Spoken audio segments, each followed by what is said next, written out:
Boa noite.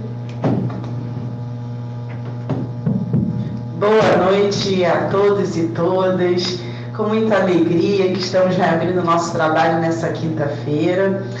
33 anos de ABAME. Que instituição linda que é essa ABAME, né, gente? 33 anos de história. E estou aqui cumprimentando a minha mesa linda e maravilhosa com o meu antecessor, conselheiro nato, doutor Sidney Santana, e minha diretora, primeira secretária, doutora Daniela Capanema. E estamos com esse auditório lotado, que é sempre uma alegria muito grande receber. Temos líderes de comissão aqui presentes, que honra recebê-los. E quero cumprimentar também a todos que estão no modo virtual, nossa palestrante, estreando aqui na mentoria da ABAME, doutora Vanessa Zanotti, que será brevemente anunciada pelo nosso doutor Sidney Santana. É uma honra muito grande estar aqui com vocês. Gostaria de avisá-los que estamos muito próximos do ENAI. Nosso ENAI está chegando, vai ser dia 30 e 1º de dezembro. Aguardem, porque nós estaremos lançando o ENAI nas nossas redes sociais.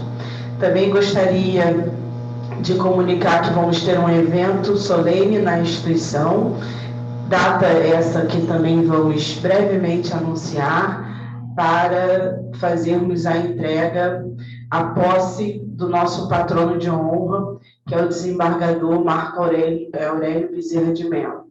Então, fiquem acompanhando nossas redes sociais, que a gente está cheio de novidades por aí. Passo a palavra ao doutor Sidney, para anunciar a nossa palestrante. Obrigado, doutora Alessandra.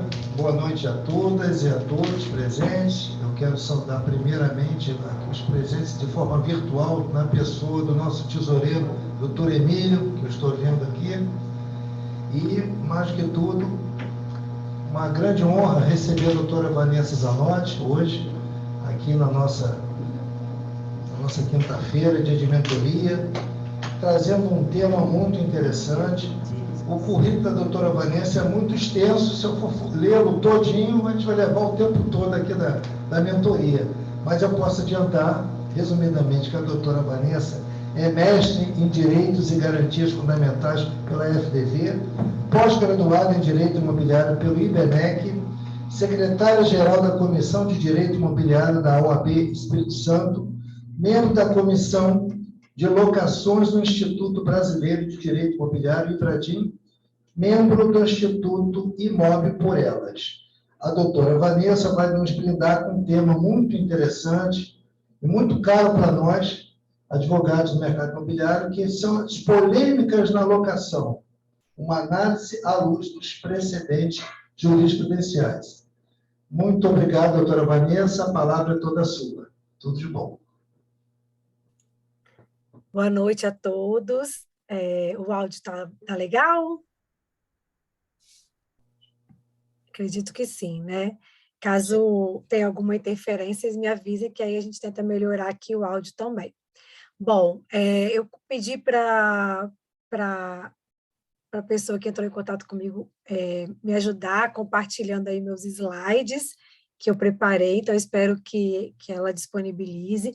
Então, inicialmente, eu queria agradecer o convite que eu recebi do professor Haroldo, quando ele esteve conosco aqui na OAB Espírito Santo. Ele nos presenteou com uma fala sobre os negócios jurídicos processuais. Então, nesse dia, a gente recebeu o convite de estar aqui hoje. Então, para mim é uma honra participar dessa mentoria. Queria, então, agradecer e cumprimentar todos os presentes.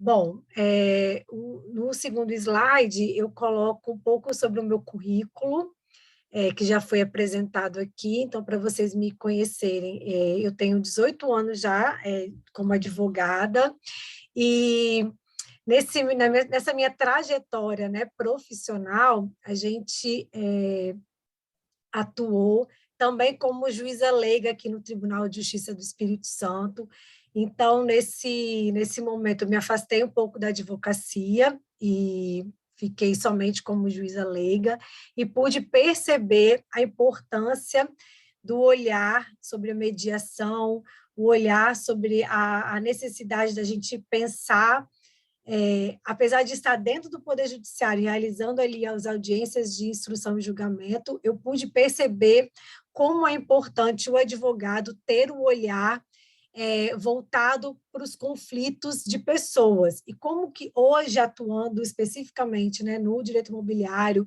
com contratos de locação, eu consigo verificar que nós, advogados e advogadas, não estamos somente analisando ali friamente a legislação e contratos, mas nós estamos, sim, trabalhando com pessoas. Então, o nosso olhar é voltado para as pessoas, para o que está sendo relacionado ali naquele contrato de locação, e eu acho que essa mensagem eu sempre gosto de passar para a gente ter essa sensibilidade, né? Que nós não estamos somente lidando com contratos, com a legislação, mas sim com as pessoas que estão envolvidas ali naquele negócio.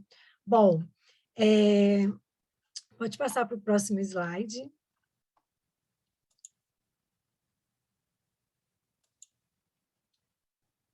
Isso.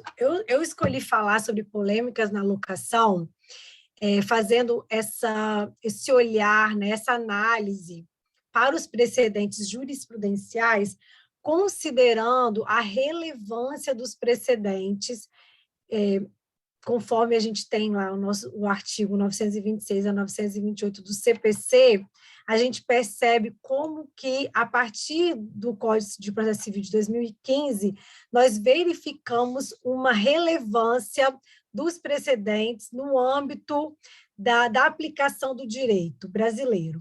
Então, hoje nós temos vários instrumentos com o objetivo de trazer esse mecanismo, vamos dizer assim, para cada vez mais, como se a gente estivesse vivendo uma necessidade de uniformização. Por quê? Antes do Código Civil de 2015, nós víamos várias situações em que os jurisdicionados eles simplesmente ficavam à mercê e frágeis, né? E aí nós tínhamos várias possibilidades que aconteciam de pessoas que ajuizavam ações, e a gente começava a ver decisões jurisprudenciais totalmente diversas. Isso trazia uma certa fragilidade para o nosso ordenamento. Então, em 2015, com o Código Civil, Processo Civil, nós vemos um fortalecimento dos precedentes, e desde então a gente consegue perceber como que hoje o advogado, para trabalhar, precisa conhecer os precedentes jurisprudenciais. Então, hoje a gente não consegue conceber a atividade advocatícia afastada dessa análise dos precedentes jurisprudenciais. O advogado, a advogada, ele precisa ler os informativos dos tribunais superiores, conhecer o entendimento dos tribunais de justiça estaduais sobre as matérias que ele está trabalhando, justamente em razão dessa relevância. O advogado, ele precisa, quando ele está elaborando um contrato, quando está fazendo uma petição inicial, ter esse conhecimento, e não somente embasar o seu trabalho na legislação. Então, em razão dessa relevância e de eu estar a todo momento, né, buscando conhecer os precedentes jurisprudenciais sobre os temas que eu trabalho especificamente sobre locação, eu selecionei 3 grandes polêmicas no contrato de locação e selecionei precedentes jurisprudenciais sobre os temas para que a gente possa debater, porque eu acho que aqui a gente está entre colegas, então o ideal é a gente vai fazer a nossa exposição, mas também ouvi-los sobre a experiência que os senhores e as senhoras possuem sobre os temas que a gente vai abordar aqui essa noite. Pode passar.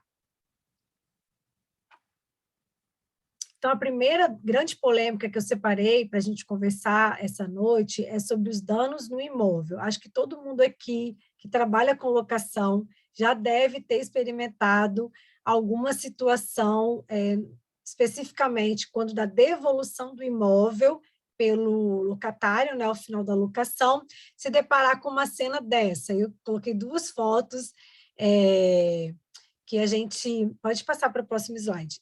Essas 2 fotos, elas foram divulgadas na internet, teve o caso do cantor Belo, né, que sofreu uma ação de despejo, e essas fotos foram divulgadas, foi como ele deixou o imóvel, né, ao final da locação. Então, diante dessa relevância, né, dessa polêmica, e na vivência da locação, a gente percebe várias situações de ao final da locação, o imóvel ser devolvido dessa forma, totalmente danificado. Então, sendo essa uma grande polêmica e atual, né, sobre locações, eu separei para a gente conversar sobre alguns precedentes jurisprudenciais sobre o tema. Pode passar.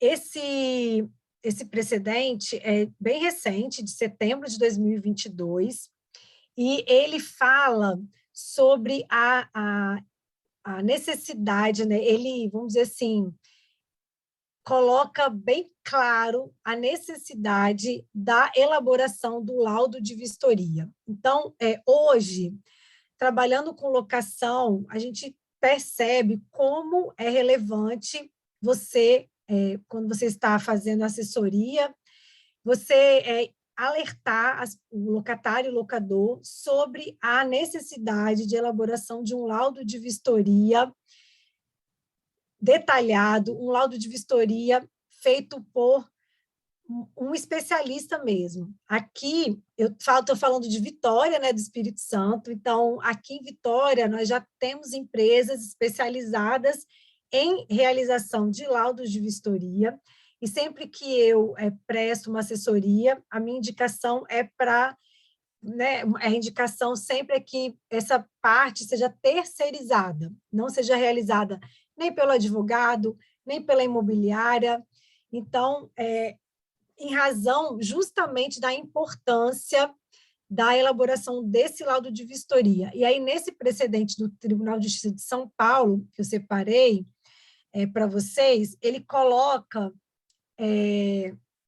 foi uma ação, né, ajuizada, e tinha o objetivo de condenar o locatário ao pagamento de indenização, em razão justamente dos danos do imóvel alugado.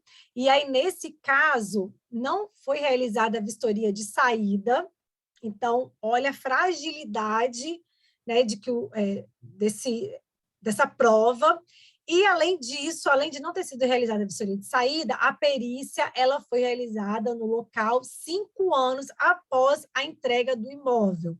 Então, justamente em razão dessas 2 peculiaridades, ausência de vistoria de saída e perícia realizada 5 anos após, o pedido realizado pelo locador foi julgado improcedente. E aí, especificamente nesse ponto, a gente pode alertá-los sobre a possibilidade de ajuizamento de ação de produção antecipada de prova, no caso, para realização de uma prova pericial que tenha no futuro o objetivo de buscar depois a condenação do locatário ao pagamento da indenização. Então, no próximo slide, eu menciono justamente esses pontos que a gente deve observar quando a gente está realizando essa assessoria sobre a locação. Pode passar o próximo slide. Exatamente. No precedente citado, verifica-se a importância do laudo de vistoria inicial e final, bem como a necessidade do ajustamento da ação de produção antecipada de prova. A minha prática na locação, muitas vezes demonstra o seguinte: quando você inicia ali uma tratativa extrajudicial com o locatário, então você tem um laudo de vistoria inicial, tem um laudo de vistoria final, você faz essa comparação e ali você gera a cobrança para o locatário dessas inconformidades que foram encontradas. E aí você inicia, a gente sempre inicia tratativas extrajudiciais com o objetivo de evitar o Poder Judiciário. Quando a gente não consegue evoluir nessas tratativas extrajudiciais e a gente vai para o judiciário com a produção antecipada de prova, a maioria dos casos a gente consegue, produzindo essa prova antecipada, depois um acordo com o locatário. Então, essa produção é muito importante, justamente porque se você, como nesse precedente que a gente acabou de ver, se você for ajuizar a ação pelo rito ordinário, for produzir essa prova muito tempo depois, você vai ficar frágil nesse pedido indenizatório, como aconteceu nesse precedente que eu apresentei para vocês, e o seu pedido provavelmente vai ser julgado improcedente. Então, alertá-lo sobre essa possibilidade. Pode passar.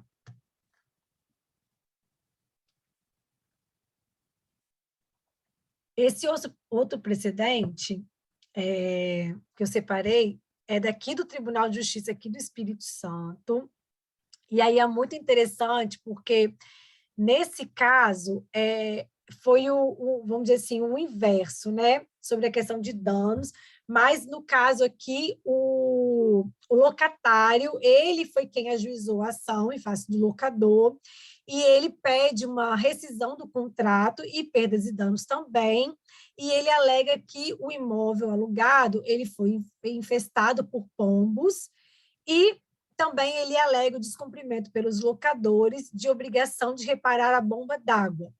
Então, nesse precedente, o que o desembargador, né, a turma entendeu? Que o locatário, ele fez, sim, a reclamação. No entanto, depois que ele fez a reclamação, ele permaneceu no imóvel. Então, ele não fez a reclamação e tomou outra medida para sair do imóvel, enfim, ele permaneceu.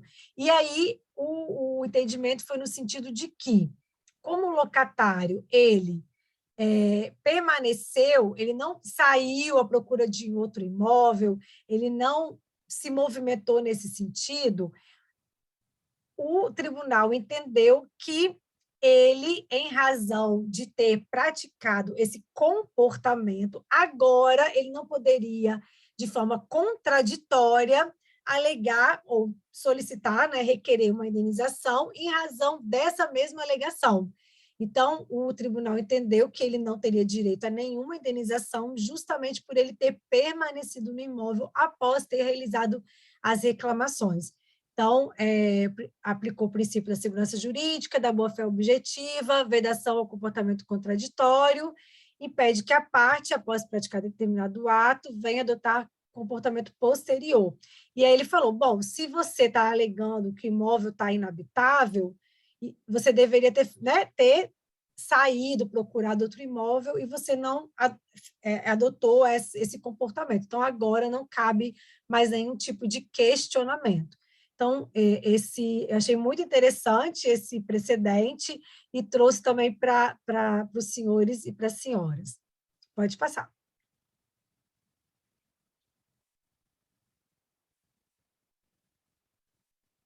Então, né, explicando um pouco do precedente, o inquilino ajuizou a ação em face do locador, pleiteando a rescisão, danos, ocorre que, em razão de o inquilino ter permanecido no imóvel após ter realizado a reclamação, o seu pedido foi julgado improcedente, pois os desembargadores entenderam que o inquilino praticou ato contraditório posterior e teria violado a boa-fé. Pode passar. Bom, essa segunda polêmica que eu separei sobre assinatura digital. Não sei se os senhores chegaram a acompanhar, mas a gente teve alguns julgamentos, e até hoje ainda está uma situação meia nebulosa sobre essa questão do uso da assinatura digital nos contratos de locação. Pode passar.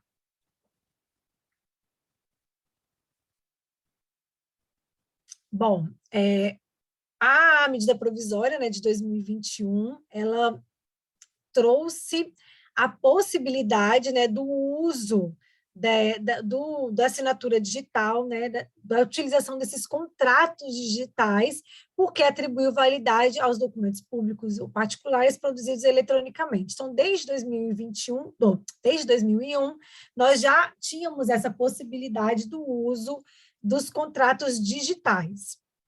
Pode passar. E aí nós vimos, na pandemia, uma aceleração desse procedimento de digitalização dos contratos. Na pandemia, quando todos nós, né, ficamos restritos, né, na circulação, a possibilidade e o uso, vamos dizer assim, dos contratos digitais simplesmente explodiu. Praticamente, a pandemia, ela acelerou esse procedimento. Algumas imobiliárias já tinham de praxe o uso desses contratos digitais, mas a pandemia, ela expandiu essa possibilidade praticamente para o Brasil inteiro. Hoje em dia, a gente verifica que o uso da assinatura dos contratos de forma digital simplesmente virou algo normal. Todo mundo, ninguém mais assina um contrato né, por escrito, às vezes até quando o documento a gente tem que imprimir e assinar de forma escrita, até a gente acha um pouco estranho, né, de tanto acostumado que a gente ficou desde a pandemia com as assinaturas digitais. Pode passar. Só que nós nos deparamos com alguns entendimentos jurisprudenciais questionando esse uso dessa assinatura eletrônica.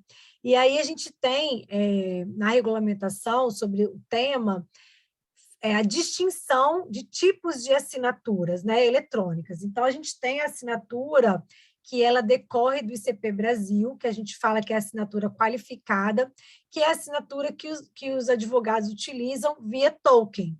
Então, essa assinatura, a gente tem o token, e a gente, quando nós assinamos, ali vem já a certificação do ICP Brasil.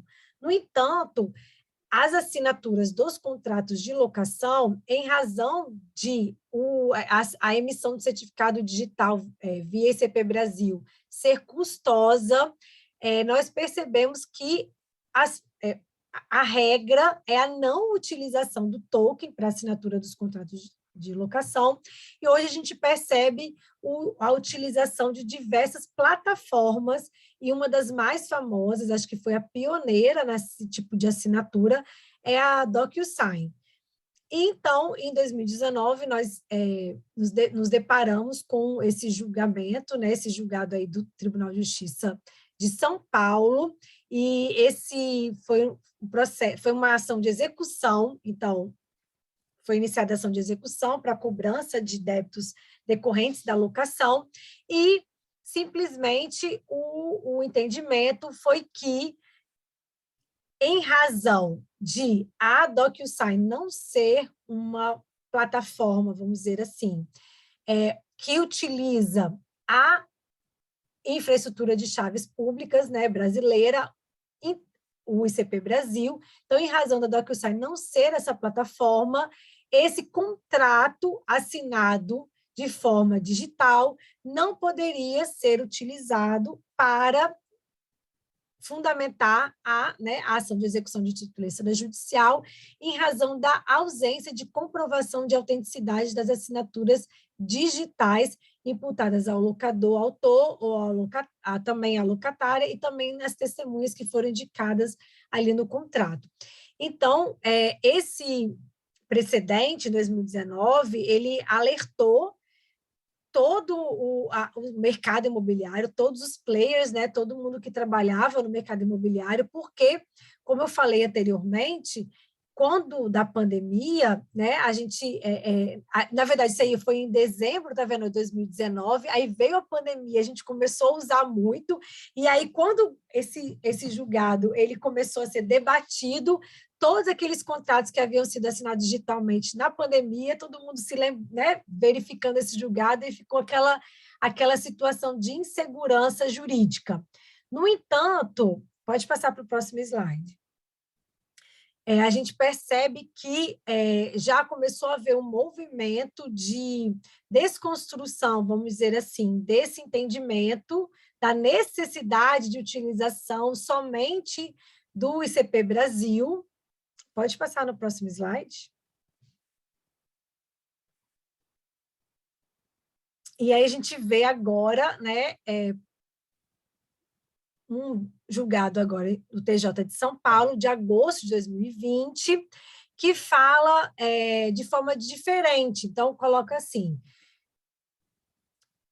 na verdade, teve uma decisão em primeira instância que determinou a emenda inicial para retirar o rito de execução e adaptar o procedimento para o rito comum, com o entendimento de que as assinaturas elas não haviam sido realizadas pelo ICP Brasil.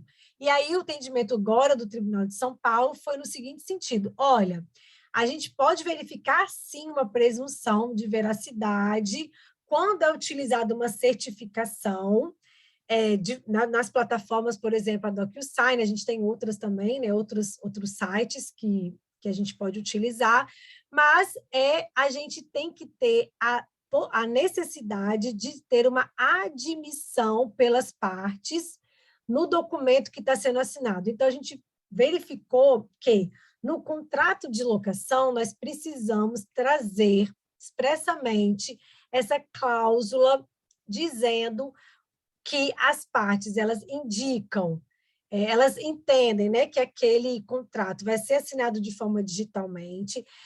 Uma outra orientação que eu sempre utilizo aqui nos contratos, a gente coloca também que as partes elas estão também indicando qual é o endereço eletrônico que vai ser utilizado, porque geralmente essas plataformas a pessoa recebe um e-mail para ela entrar e ter acesso ao documento para ser assinado. Então, no contrato de locação, a gente também informa esse e-mail, né? As partes, elas, além de demonstrar ali ciência de que aquele documento está sendo assinado de forma digital, elas também indicam no contrato de locação qual é o endereço eletrônico, qual é o e-mail que elas declaram como sendo, né, seu, como sendo próprio, para o recebimento daquele contrato e posterior assinatura. Então, vamos dizer, essa discrepância, né, de um entendimento jurisprudencial e outro, trouxe a necessidade dos advogados adaptarem o contrato de locação com o objetivo de não receberem qualquer questionamento sobre a validade, a autenticidade dos contratos de locação assinados digitalmente. Então, o que a gente percebe é que esse movimento na jurisprudência trouxe a necessidade dos contratos de locação eles passarem por uma adaptação e inserção de cláusulas que anteriormente não se pensava ou não se achava tão necessário. Então, olha a importância dos precedentes jurisprudenciais para a prática da advocacia referente aos contratos de locação. Pode passar.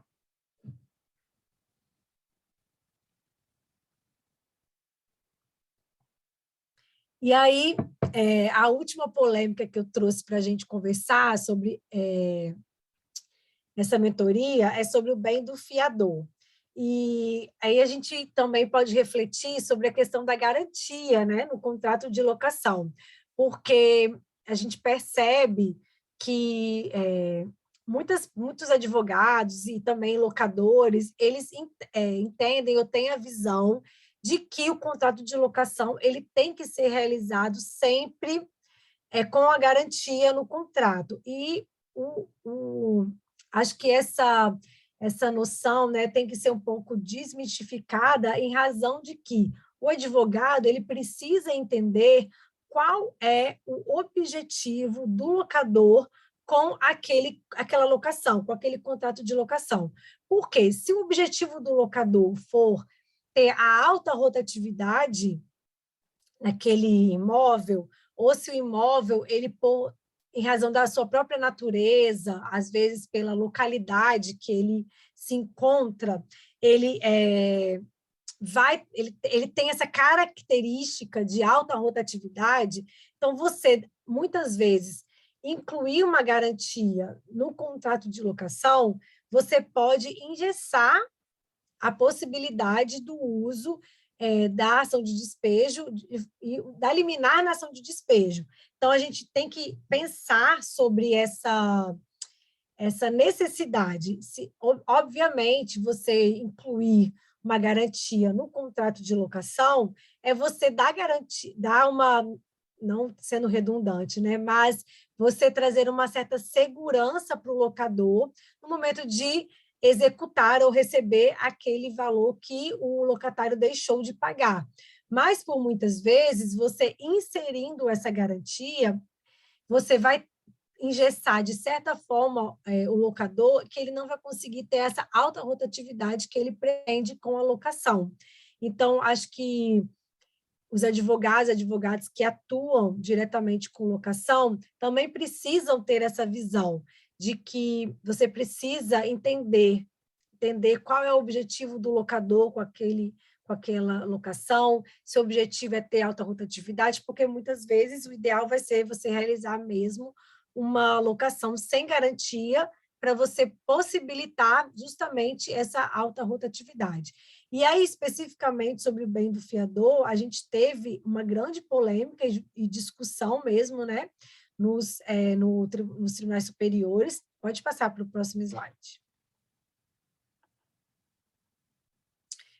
E até que essa polêmica ela chegou ao STF, foi quando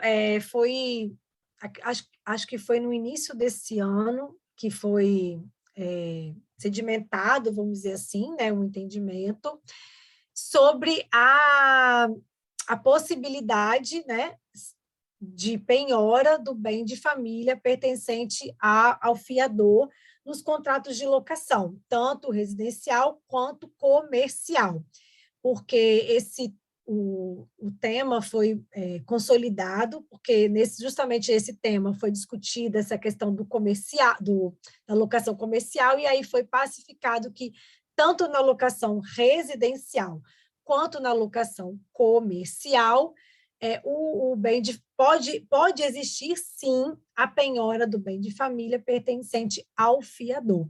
E aí é interessante a gente até uma certa contradição que pode até acontecer no dia a dia da prática locatícia, é que a gente pode vislumbrar uma situação em que a pessoa ela faz a opção, ela tem um imóvel próprio, e aí ela faz a opção de alugar, ou deixar aquele imóvel, ou, enfim, sair daquele imóvel próprio, e ela resolve alugar um apartamento para residir, e ela tem aquela propriedade ali dela. E essa pessoa ela passa a ser inadimplente no contrato que ela celebrou de locação, então, ela como locatária, se ela for acionada, o bem dela próprio, né, que ela possui, bem de família, ele não vai ser atingido na execução, mas o bem do fiador, da locatária, ele vai poder ser atingido em razão do entendimento celebrado, né, fixado pelo STF. Então, e foi um julgado, acho que foi em abril desse ano, que foi consolidado esse entendimento, e que traz essa certa contrariedade mesmo na prática locatícia, porque o locatário, se ele tiver um imóvel no nome dele, esse bem não vai ser atingido, mas o fiador, tendo um único bem, vai ter o bem atingido pelo débito do inquilino, que ele, né, afiançou. Pode passar. E aí eu coloquei né, para os senhores a tese, é constitucional a penhora do bem de família pertencente a fiador do contrato de locação, seja residencial ou seja comercial.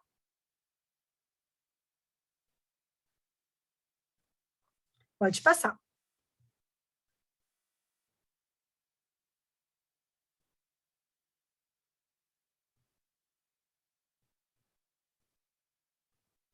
Oi?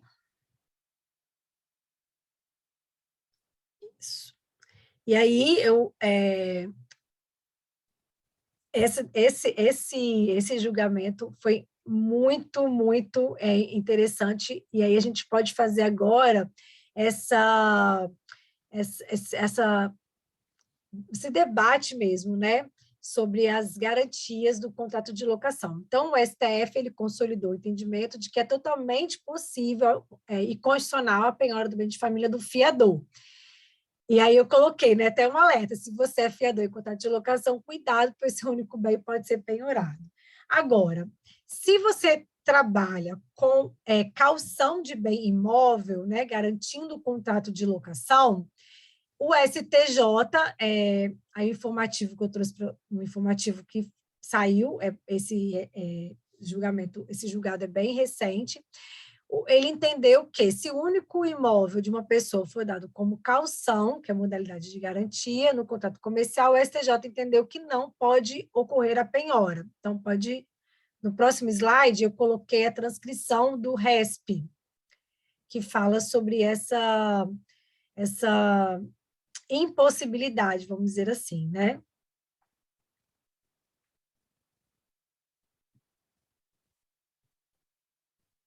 Pode passar.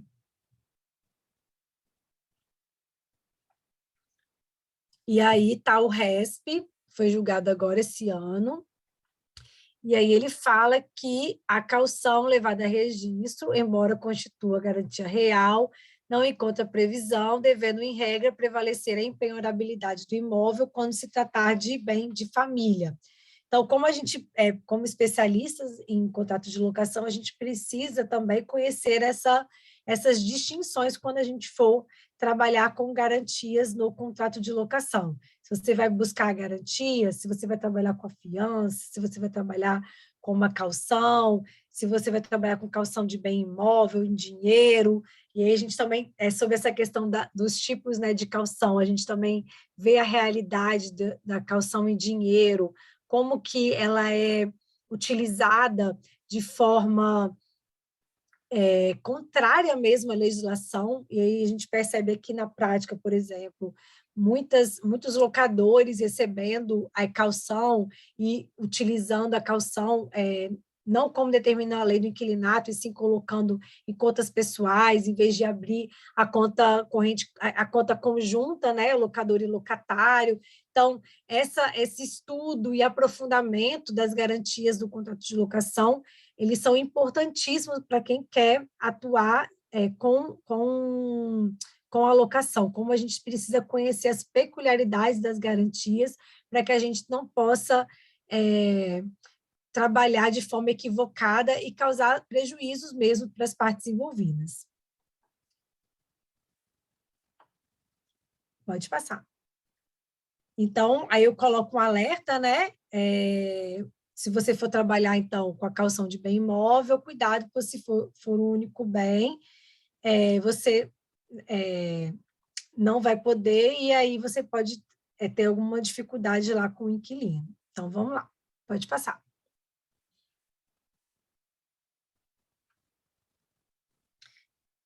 Pode passar? Eu já estou encerrando, gente, a minha fala.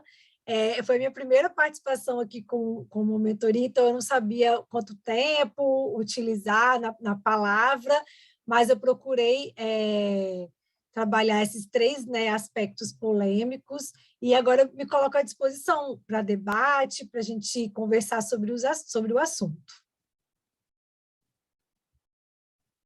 Essa palestra sensacional de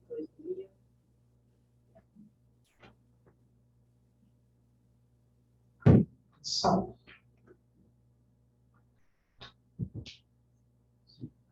Foi uma palestra muito interessante E quanto às garantias do contrato de locação, a questão do bem de família, é algo que eu costumo sempre de estar chamando a atenção disso, né? Porque o fiador, ele tem que sempre ter isso em mente, que ele, se ele está colocando um bem sobre fiança, ele tem que administrar o adimplemento, né, da locação, porque ele está colocando esse bem em risco, e independentemente de ser um bem de família, a partir do momento que ele coloca esse bem sob fiança, ele está abrindo mão, né, do bem de família, dessa qualidade, né? Então, eu acho que esse julgado é bem justo nesse sentido, e é algo que eu sempre estou defendendo na questão da penhora do fiador. Mas era só um comentário que eu tinha para fazer. O doutor Haroldo, que é o nosso coordenador de mentoria, quando ele esteve aí no Espírito Santo, ele ficou muito feliz, muito entusiasmado, me ligou aí do Espírito Santo, falou que vocês também foram muito acolhedores, que foi um evento bastante relevante para a advocacia também. Então, nós estamos muito felizes de estarmos recebendo a doutora Vanessa aqui e todos os advogados do Espírito Santo na nossa ABAME, que a nossa ABAME, sempre lembrando, é nacional. Inclusive, eu gostaria de consignar a presença do nosso diretor regional de São Paulo, o doutor Jacques, que está aqui presente, prestigiando sua palestra, doutora Vanessa, sua mentoria. E temos pessoas também lá da cidade de Búzios, que é a doutora Eloá, que está aqui presente, doutor Ronaldo de Rio das Ostras. Então, sempre lembrando que a nossa ABAME é nacional e ela está no Brasil afora, e isso nos deixa muito felizes. E o híbrido favorece isso, né? Vamos agora aos questionamentos. Além desse de bem de família e da garantias, doutor Sidney, tem algum questionamento? Não, só uma colocação sobre a primeira polêmica que a doutora Vanessa trouxe, em relação ao dano do imóvel. É lógico que a questão da vistoria inicial na entrada do imóvel é fundamental, mas aí eu trago a seguinte questão: não havendo essa vistoria, tá? E sendo sabedor que aquela questão do desgaste natural é uma questão muito subjetiva, como é que ficaria a entrega do imóvel após, por exemplo, 8 anos de uso, sem essa vistoria inicial?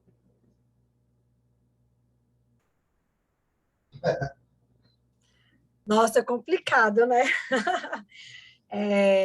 Eu digo assim, uma locação sem uma vistoria inicial, ela é muito frágil no momento da devolução do imóvel, justamente porque você não vai ter como provar como esse imóvel foi recebido pelo locatário. E a gente tem essa possibilidade, né, do locatário, ele devolve, salva as deteriorações do uso normal. Então, como você vai conseguir comprovar como ele recebeu, e o que foi o desgaste do uso normal?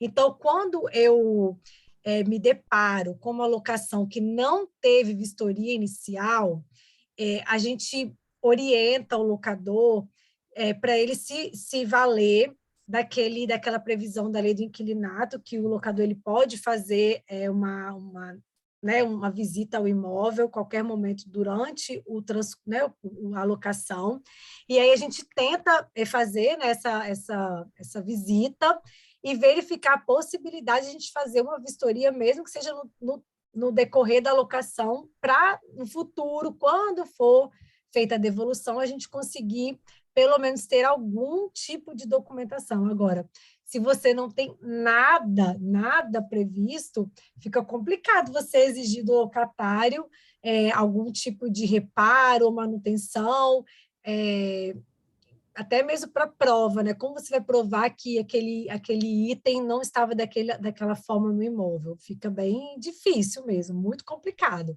Nesses casos, eu iria orientar uma mediação, fazer um acordo, porque no judiciário também acho que fica bem frágil qualquer tipo de argumento no sentido de que seria a responsabilidade do locatário.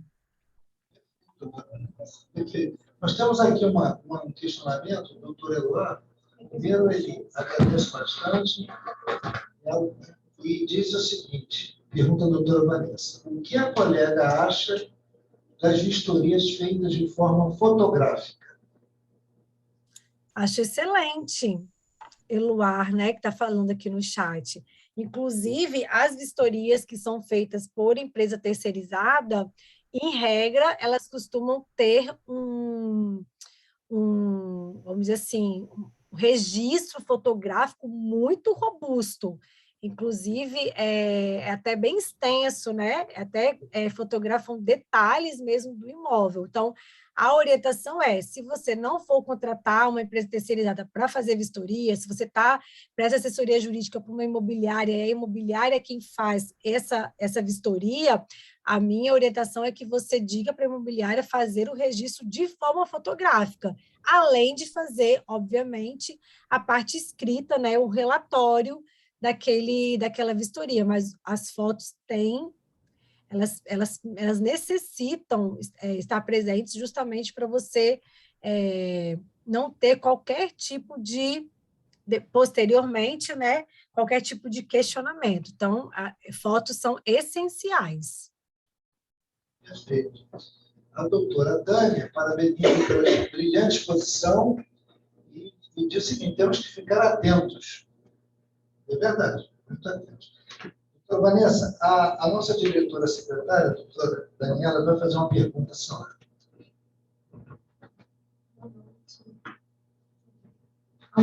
Boa noite, doutora Vanessa. Um prazer tê-la aqui conosco. Muito obrigada pela sua aula.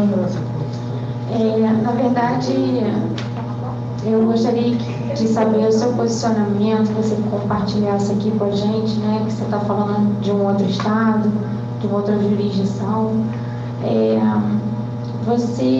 Como que você costuma orientar, ou como é seu modo de atuar, se você acredita ainda que esses danos, né, provenientes de uma locação, você se utiliza muito da mediação nesses casos? Você acredita que tem sido positiva, né, tentar o acordo, a mediação, ou realmente os locatários só indenizam por meio da ação mesmo judicial? Queria saber só seu posicionamento.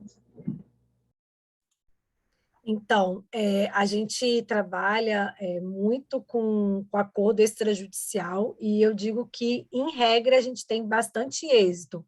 Eu vou dar um exemplo de uma... E aí é sempre bom a gente ponderar, porque muitas vezes os proprietários, eles, apesar de muitas vezes eles poderem exigir, né, um valor ou um reparo naquele imóvel, a gente trabalha muito com os locadores, com os proprietários, no objetivo de conscientizar que, apesar deles terem direito àquele reparo ou aquele valor, muitas vezes vale a pena ele abrir mão de alguma quantia para ele resolver a situação de forma mais célere. Então, vou dar um exemplo concreto que a gente está finalizando até um acordo extrajudicial numa entrega de um imóvel, de uma sala comercial. Bom, no nosso contrato que a gente trabalha aqui, ele estabelece especificamente que, acho que a maioria dos contratos de locação comercial é nesse sentido, de que o locatário, caso ele realize alguma alteração, né, no imóvel, ao final ele tem que retornar o imóvel como ele recebeu, salvo se o locador ele concordar ou anuir. Enfim, nessa sala comercial, o locatário, sem anuência do locador, ele separou, vamos dizer, dividiu a sala com paredes de drywall. E, em razão disso, ele perfurou a cerâmica, né, o piso daquele imóvel, daquela sala. Bom, no final da locação, agora ele foi restituir, retirou a parede de drywall, só que os pisos, né, a perfuração na cerâmica ficou presente. Então, o locador obviamente, no laudo de vistoria final saiu essa inconformidade, e aí o locador exigiu que o locatário reparasse, substituindo aquelas cerâmicas que haviam sido perfuradas. Ocorre que as cerâmicas, elas eram antigas, então foi realizada a busca no cemitério de azulejos, em todas as lojas aqui, e a cerâmica simplesmente ela deixou de ser fabricada e não tem mais como substituir aquela cerâmica por outras novas. Então, viu-se a necessidade de fazer o quê? Substituição do piso total da sala. Aí a gente pensa, né? Uma substituição do piso total da sala daria em torno, eu não sei, 10 mil reais, enfim, para trocar as cerâmicas todas. Mas será que é razoável a gente exigir do locatário esse valor total para trocar a cerâmica inteira da sala? Então, a gente começou a mediação nesse sentido. E aí chegamos em um acordo de cobrar metade do valor total do locatário, e o locatário aceitou esse valor. Então, a gente percebe, a gente podia ter exigido do locatário o valor total? Talvez sim, numa ação judicial a gente poderia exigir, porque ele perfurou a cerâmica, não tem como substituir a cerâmica, fica no meio da sala, né? Aqueles furos. Então, a gente pode, talvez, se a gente ajuizasse uma ação, exigir do locatário o valor integral para tocar o piso inteiro da sala. Mas a gente conseguiu evoluir com o locador para demonstrar para ele que não seria razoável a gente fazer essa exigência do valor integral, e ele entendeu, o locador entendeu, e o locatário aceitou. Então, eu sou super adepta a gente tentar, sim, sempre buscar a mediação, porque ingressar no Poder Judiciário, a gente sabe quando a gente entra, mas a gente nunca sabe quando a gente vai sair. Ainda mais a gente analisando a taxa de congestionamento do Poder Judiciário, que é divulgada pelo CNJ, a gente percebe que o Poder Judiciário simplesmente não dá conta das demandas que estão entrando. Então, se a gente puder poupar, né, os nossos locadores do Poder Judiciário, a gente faz sempre esse alerta, e a gente tem conseguido bastante êxito nessa mediação. Acho que eu consegui responder, né, sua pergunta. E, Sidney, por isso que é importante, né, doutora Vanessa, ter um bom termo de vistoria para que essas coisas não aconteçam, e cláusulas no contrato que tenham essa previsão de que, se ele for fazer alguma alteração na estrutura, com a anuência do proprietário, né? Porque uma perfuração numa cerâmica ou num porcelanato no meio da sala realmente é complicado, não é qualquer proprietário que abriria a mão desses outros 50%. Isso aí. Temos mais comentários. O doutor Emílio pediu aqui a palavra, depois eu vou passar ao doutor Cláudio e a doutora Priscila. Doutor Emílio. Já coloquei no chat. Pois não, uma boa noite. Primeiro quero parabenizar a palestrante, muito objetiva, uma palestra realmente muito boa. Eu queria fazer uma indagação, porque aconteceu um caso conosco lá na nossa imobiliária, uma ação de despejo que nós movemos, e o inquilino que saiu deixou o imóvel em condições não muito aceitáveis, de acordo com o laudo de vistoria que foi feito antes da entrada dele, né? E, posteriormente, também a sua saída. Ele questionou que o laudo não foi... Nós, normalmente, pedimos a uma empresa para fazer essa vistoria. Manda lá o vistoriador, manda o laudo com fotos, etc., etc., né? E ele questionou que o vistoriador não era engenheiro.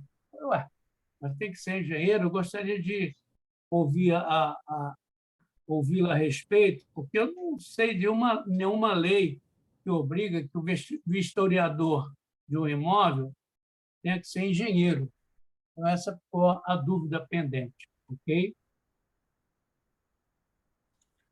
Então, doutor Emílio, realmente não precisa ser engenheiro. Na verdade, o vistoriador ele vai apenas atestar como que aquele imóvel está sendo entregue. esse laudo de vistoria, ele pode ser utilizado por um engenheiro, caso tenha algum problema estrutural, algum questionamento mais técnico. Então, você pode utilizar o laudo de vistoria para embasar, de repente, uma avaliação por um engenheiro, mas realmente não tem nenhuma legislação que determine isso.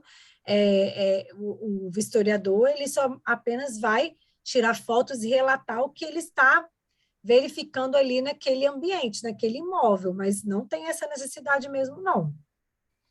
Ok, muito obrigado, viu? É interessante também mencionar que quando a gente, algumas situações, quando a gente percebe que pode haver algum certo problema ou alguma dificuldade, existe a possibilidade de você utilizar a lavratura de ata notarial para no momento da saída do inquilino. Então, assim, se você está trabalhando numa locação que já vem se arrastando com certa dificuldade e você tem essa percepção de que no momento da saída pode acontecer algum tipo de questionamento, eu já vi situações da gente se utilizar do tabelionato de notas, então vai o tabelião e ele ali, né, ele faz a vistoria e depois a gente lavra uma ata notarial e o tabelião ele pode se utilizar de fotos também, até mesmo filmagem, e o tabelião ele também não faz nenhum tipo de juízo de valor, né, para dizer se aquele dano decorreu disso, do locador, do locatário, enfim, mas ele tem uma certa, como, né, o tabelião ele tem fé pública, ele tem uma certa robustez nessa documentação, né, na ata notarial. Então, é uma outra experiência que a gente possui que talvez seja interessante para o dia a dia né, da atuação de vocês com locação, utilizar da ata notarial pelo tabelionato de notas. Okay, inclusive, até mesmo para mediação, a gente pode utilizar o tabelionato de notas. Pelo menos aqui no Espírito Santo, a gente já tem alguns tabeliães que têm o curso do CNJ de mediação, então eles têm autorização para realizar a mediação extrajudicial nos cartórios de notas. Ok, muito obrigado, viu? Uma boa noite e meus parabéns. Obrigada. Doutora Vanessa, o nosso diretor correspondente da Banca São Paulo, doutor Jacques, também parabéns pela sua brilhante aula e pela promoção. Acompanha também a nossa mentora, doutora Melina Luna, a excelente mentoria. Meus parabéns. O nosso conselheiro, doutor Cláudio Habib, faz a seguinte observação, que tem feito alguns contratos sem garantia e tem tido bons resultados, haja vista liminar. Sorte a dele, né? Maravilha. A doutora Priscila diz o seguinte: doutora Vanessa, parabéns pela excelente explanação. Muitos contratos de locação, embora contenham cláusulas mencionando que o imóvel está sendo entregue em perfeitas condições de habitação, pintados, etc., porém, sem acompanhar o laudo de vistoria. Como você visualiza essa questão? Doutora Priscila, muito interessante sua pergunta, porque há uns 3, 4 meses atrás, eu prestei assessoria para um inquilino que ele iria celebrar um contrato de locação de uma sala comercial, e aí ele me procurou para fazer essa análise do contrato de locação. E no contrato tinha justamente essa cláusula que você colocou ali, que o locatário recebia o imóvel em perfeitas e acho que estava perfeitas e adequadas, alguma coisa assim, condições, e não falava nada de laudo de vistoria inicial. Só que logo depois ele falava que, ao final da locação, quando da devolução do imóvel, será realizada uma vistoria final. Aí eu estava fazendo a análise do contrato, aí eu me deparei com justamente essa cláusula. E na mesma hora, no meu parecer, foi no sentido de alertar o inquilino de que ele deveria solicitar ao locador a inclusão de uma cláusula contratual de elaboração de laudo de vistoria inicial, e aí também alertei o inquilino, né, o locatário, que esse laudo de vistoria inicial e final tem que ser pago pelo locador, né, que não poderia ser cobrado daquele valor. Então, a gente não tem, o inquilino ele não tem como admitir um contrato de locação, uma cláusula estabelecendo que ele está recebendo o imóvel em perfeitas e adequadas, né, perfeitas condições, que não descreve quais são essas perfeitas condições. E aí isso coloca o inquilino numa situação de total fragilidade, porque se tiver isso no contrato, depois o laudo de vistoria final vier descrevendo as inconformidades e quiser imputar ao inquilino esse reparo, o inquilino vai ficar numa situação bem fragilizada e talvez ele tenha até mesmo que efetuar esses reparos que talvez, em tese, ele não deveria fazer. Então, muito interessante seu questionamento, que foi um caso real que eu tive a oportunidade de atuar, e nesse pai eu esclareci essa situação no parecer que eu apresentei para o inquilino, ele entrou em contato com o locador, e o locador decidiu, entendeu a necessidade de inclusão de uma cláusula específica sobre o laudo de vistoria inicial, e essa cláusula foi incluída. Então, essa situação também alerta, né, para que nós possamos cada vez mais apresentar para a sociedade mesmo a necessidade de ter esse olhar jurídico sobre a locação, como que a locação ela precisa ser acompanhada de um especialista. Então, a prática nos mostra isso, e cada vez mais a gente tenta passar essa informação, né, para quem nos cerca, para a sociedade. Acho que também as associações, né, como a ABAME, também tem esse papel de cada vez mais conscientizar a sociedade sobre a necessidade de ter um advogado especialista tratando do assunto. A OAB também tem esse, né, esse papel. Então, que nós possamos cada vez mais trabalhar dessa forma, para que a gente possa cada vez mais melhorar as relações referentes, né, do mercado imobiliário. Vanessa, aqui na ABAME a gente tem trabalhado muito nessa conscientização.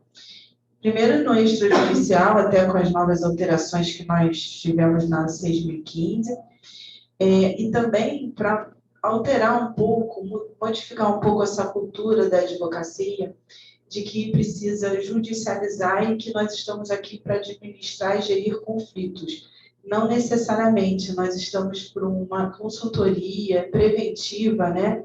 E evitar que os conflitos ocorram, né? Se a gente dá uma assessoria jurídica firmando um contrato bem claro, objetivo, com uma previsão contratual de cláusulas que protejam ambos os lados de forma bem clara, eu acho que evita qualquer tipo de discussão futura e facilita uma mediação, no caso, se acontecer alguma intercorrência, principalmente se a gente estiver lidando com pessoas de boa-fé, né? Quando a gente não está lidando com pessoas de boa-fé, aí realmente aí é um caso à parte, né? E aí, às vezes, sim, seria necessária uma judicialização.